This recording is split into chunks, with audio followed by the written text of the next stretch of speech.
भाषा के नाम पर गैर मराठियों को निशाना बनाना, उन्हें मारना पीटना और एक तबके के साथ जो है जुल्म जबर से उन्हें मराठी बोलने के लिए मजबूर करना।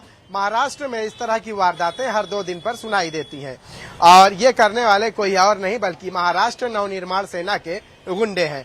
हालांकि राज्य सरकार ने ये कहा है कि राज्य में मराठी के नाम पर या मराठी बोलने को लेकर किसी के साथ जोर जबरदस्ती नहीं की जाएगी। बावजूद इसके एक छोटे तबके को जो अपनी रोजी रोटी के लिए 1400-1500 किलोमीटर का सफर तय करके मुंबई पहुंचता है, उसे निशाना बनाने के लिए महाराष्ट्र नवनिर्माण सेना के जो गुंडे हैं, जो खुद तथाकथित मराठी के ठेकेदार अपने आप को कहते हैं, वो मारते पीटते हमेशा नजर आते हैं। इस वक्त हम मुंबई के 2 टाकी इलाके में मौजूद हैं। यहाँ लोगों से बातचीत करेंगे कि किस तरह से भाषा के नाम पर लोगों को निशाना बनाया जाता है, वो कैसे देखते हैं। क्या लगता है कि राज्य में आपको पता है कि हर 2 दिन पे एक न एक वारदात सुनाई देती है, आप किस नजरिए से इसे देखते हैं? दरअसल इस नजरिए से देखने की तो कोई बात ही नहीं है। महाराष्ट्र हमारी मराठी जवान भाषा है। आप मराठी बोल लेते हैं? आपको आती है मराठी? दरअसल हम कुछ बोल लेते हैं और बोली हुई भाषा को समझ भी लेते हैं। काफी वर्षों से रहे, इस भाषा के बीच में रहे, इन्हीं पे पले बढ़े, तो मराठी भाषा जो हमारी महाराष्ट्र की है, इसको हम वेलकम भी करते हैं, वेल गुड भी है, इससे कोई इनकार भी नहीं है हमारा। लेकिन इसके नाम पर मारधाड़ करना ये गलत बात है। आपने देखा है वसई और कई इलाकों में ऐसा है कि नेम प्लेट, जो गुजराती नेम प्लेट है, उसको तोड़ा जा रहा है। होटल में जाइए, वहाँ तोड़फोड़ चालू है, कोचिंग सेंटर में तोड़फोड़ चालू है और मुद्दा कुछ और रहता है, मुद्दा मराठी के नाम पे मारपीट शुरू कर देते हैं। तो मतलब क्या, किस नजरिए से देखते हैं, क्यों ऐसा वो कर रहे हैं? क्यों दरअसल ऐसा राज ठाकरे साहब को चाहिए था कि ये जो मराठी भाषा की बात के अलावा और कोई 2 चीजों पर ध्यान देते, असल मुद्दों पर ध्यान देते, क्योंकि अभी फिलहाल वो फील्ड में भी नहीं है। अब वो आना चाह रहे तो कम से कम वो ऐसे मुद्दों पर आए ताकि जिसमें आवाम का फायदा भी हो, उनकी सहूलतें हो जाए, उनकी तकलीफें दूर हो जाए। जिस तरह हमारे महाराष्ट्र के अंदर कई मसाइल चल रहे हैं, उन पर ध्यान दिया जाए, ना कि मराठी भाषा को अहमियत दी जाए। अहमियत का मकसद ये कि हम मराठी भाषा में ही है, इनके बीच ही में तो हम रह रहे। मराठी एकदम A1 चीज है, हमने इनका इनकार भी नहीं किया है और ये तो रह कर सीखेंगे। आज मैं 25 साल से यशवंत यादव जी, यामिनी यादव जी के साथ काम कर रहा हूँ। वो मराठी तो बोलते हैं, उन्हीं के बीच में उनकी भाषाओं को मैं समझता हूँ, वो मेरी भाषा को भी समझते। बहरहाल ये कि हमको आवाम तक जो मारना पीटना ये किस हद तक जायज है? भाई वो आवाम तक पहुंचाने के लिए हम अपनी लैंग्वेज से और अगर मराठी को समझकर हम लोग दोनों आपस में मिलकर चले, ये हमारे लिए बेहतर होगा। इसलिए कि हमको महाराष्ट्र को आगे ले जाना है, इसको तरक्की की राह पर ले जाना है, ना कि हम इसके ऊपर कोई जुल्म करें, सितम करें, मारधाड़ करें। कई इलाकों के अंदर ये काम चल रहा है, नहीं होना चाहिए। राज ठाकरे साहब असल मुद्दों पे काम करें और लिहाजा वापस आपकी बात करते हैं।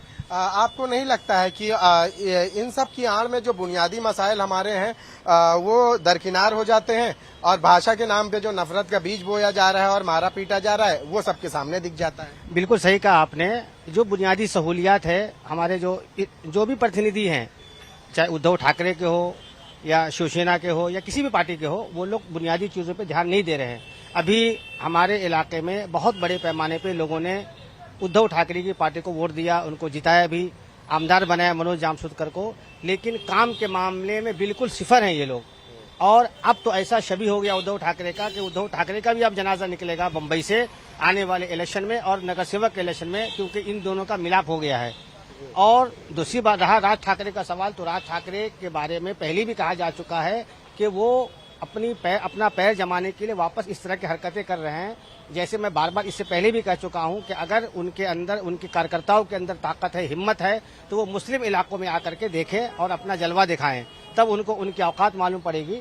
दूसरी बात यह कि हम इन्हीं मराठियों के बीच में रहते हैं बरसों से, जैसे इस्माइल भाई ने कहा, और लैंग्वेज समझते भी हैं और हम कोशिश भी करते हैं। लेकिन ये कहाँ का तरीका है कि जबरदस्ती, जोर जबरदस्ती जो है हमको मराठी सीखना पड़ेगा, ये करना पड़ेगा। महाराष्ट्र हुकूमत का हम इस्तकबाल करते हैं कि उन्होंने बहुत अच्छा वो किया कि कोई जबरदस्ती नहीं होना चाहिए मराठी सीखने के लिए। अच्छा महमूद भाई, ऐसा नहीं लगता है कि ये मराठी का जो भूत सवार है, मराठी बुलवाने का जो भूत सवार है, वो सिर्फ एक छोटा मोटा तबका, ठेले वाला, केले वाला, स्ट्रीट पे धंधा लगाने वाला छोटा तबका जो है, वही निशाना बनाया जा रहा है? बड़े तबके तक ये पहुंच ही नहीं पाती। बड़े तबके से इनको बहुत बड़ी रकम आ जाती है, क्योंकि इनको पार्टी फंड चाहिए, तो बड़ी जगह पे तो जा नहीं सकते, इनकी दाल गलेगी नहीं। तो ये अपने को अपनी छवि बनाने के लिए, लोगों में दहशत पैदा करने के लिए ये मुतवस्सित तबके के लोगों को, ये गरीब तबके के लोगों को जो है ये टारगेट कर रहे हैं।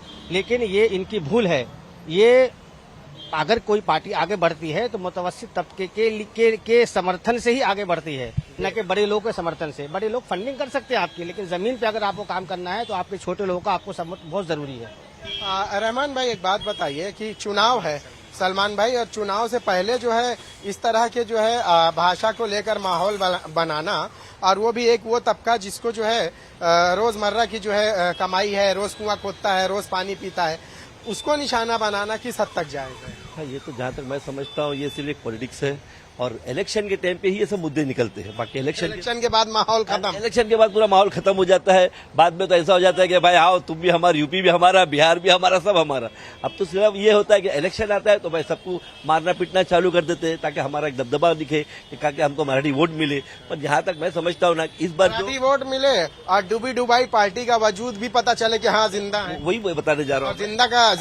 जिंदा के वजूद को बचाने के लिए गरीबों को निशाना बनाना। तो ऐसा हो गया कि वो एक शेर था ना, हम तो डूबे सनम तुम्हें भी डूबेंगे। वो हाल अभी इस तरह हो गया उद्धव साहब का। अगर ये जिस तरह ये राज ठाकरे के साथ में मिल गए हैं तो वही हाल होने वाला है। क्या जितने जो हमारे एरिया में जो है काफी लोग हैं जो बाहर के आते हैं और यहाँ पे कई सालों से बसे हुए हैं, अब उनको साथ उनके भी वोटर है वो, तो अब वो थोड़ी उनको वोट देंगे जिस बार।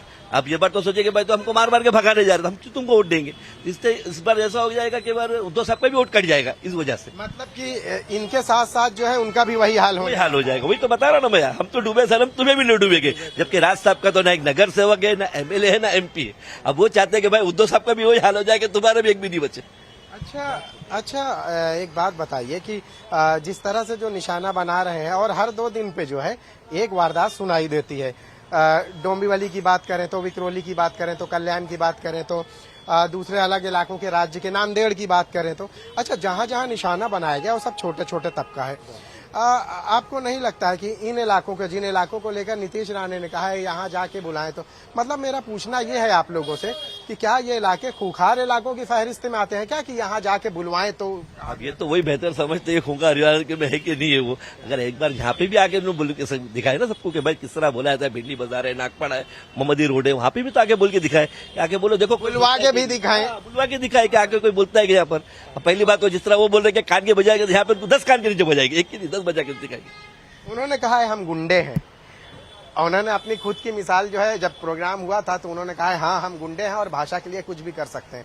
आप मुझे बताइए कि क्या भाषा के नाम पे ये गुंडागर्दी जो है, एक दो सियासी लीडरों को बोलना इस तरह से सही है क्या? देखिए, सियासी लीडर्स को तो ये सब, पहली बात ये भाषा का उपयोग ही नहीं करना चाहिए, और इनको इतना अगर मराठी बुलवाना है तो पहले मुकेश अंबानी, अनिल अंबानी से बुलवावे, फिर ये गरीबों के पीछे भागे ना।